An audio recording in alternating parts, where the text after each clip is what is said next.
రూపాయి రూపాయి నువ్వు ఏం చేస్తావంటే నేను ఇద్దరు నడుమ దోస్తానం కలుపుతా గదే ఇద్దరు నడుమ కయ్యం పెడతా అని అన్నదంట. ఈ భూమి మీద ఏ లొల్లైనా గా లొల్లిల వెనుకకు పైసలుంటాయి. మరి ఇప్పుడు మన తాన ఓ పైసలొల్లి అయింది. గా పైసలొల్లిలా పైసలు ఇచ్చినోళ్ళు బాధపడుతున్నారు, పైసలు తీసుకున్నోళ్ళు బాధపడుతున్నారు.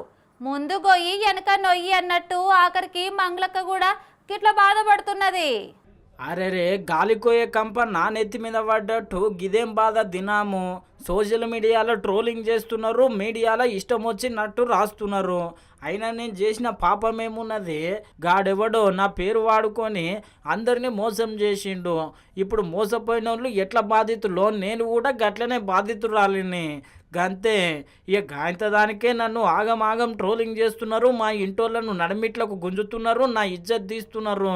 గిది పద్ధతేనా, గిది లెక్కనైనా అని చెప్పి మంగళక్క మస్తు బాధపడ్డది. మళ్ళా ప్రజలారా ఎవ్వరు కూడా నమ్మకండి, దయచేసి మీడియా మిత్రులారా. మీరు పెట్టేదానికి కింద కామెంట్లు చూసి కుమిలిపోతున్నా, నా వల్ల కావట్లేదు అసలు. దయచేసి చెప్తున్నా, నేను తప్పు చేస్తే మళ్ళీ చెప్తున్నా, నన్ను ఎక్కడికైనా పిలవండి, నేను ఎక్కడికైనా రానికి సిద్ధం. ఏ పోలీస్ స్టేషన్ గడప తొక్కనికన్నా సిద్ధం, జైలుకి పోవడానికి కూడా సిద్ధం.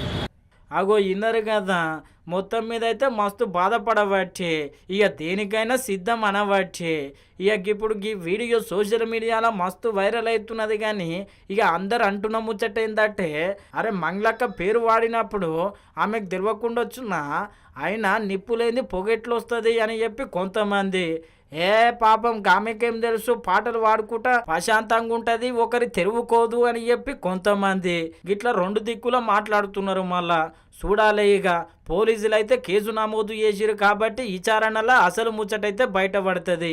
మీ ఉమ్మడి మహబూబ్నగర్ జిల్లా ఎంతమంది బాధితులు ఉండొచ్చు?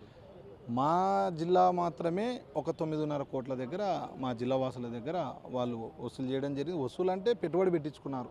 పెట్టుబడి పెట్టించుకొని మీకు అధిక వడ్డీ ఇస్తామని చెప్పడం ఒకటి, మీకు భూములు ఇస్తామని చెప్పడం ఒకటి, విల్లాలు రాసిస్తామని చెప్పడం ఒకటి, ఇట్లా ఒకటి మించి ఒకటి. అంటే తప్పు మీద తప్పు చేసుకుంటూ పోయి వీళ్ళని ఈరోజు తిప్పలు పెట్టినారు. ఈరోజు బాధితులందరూ నడి రోడ్డుకు వచ్చేటట్టు వీళ్ళు చేసిర్రు. అయితే మేము ఏం చెప్పినాము, ఇప్పుడు మంగ్లీ గారికి దీని మీద సంబంధం లేకపోతే కానీ ఈ బాధితులని పేడ్ ఆర్టిస్టులను మీరు ఏ విధంగా చిత్రీకరిస్తారు? సుబ్బు గారి మీద మీరు దాడి ఎందుకు చేస్తారు? మీరు ఏ తప్పు చేయకపోతే సుబ్బు గారి మీద మీరు కేసు ఎందుకు పెడతారు?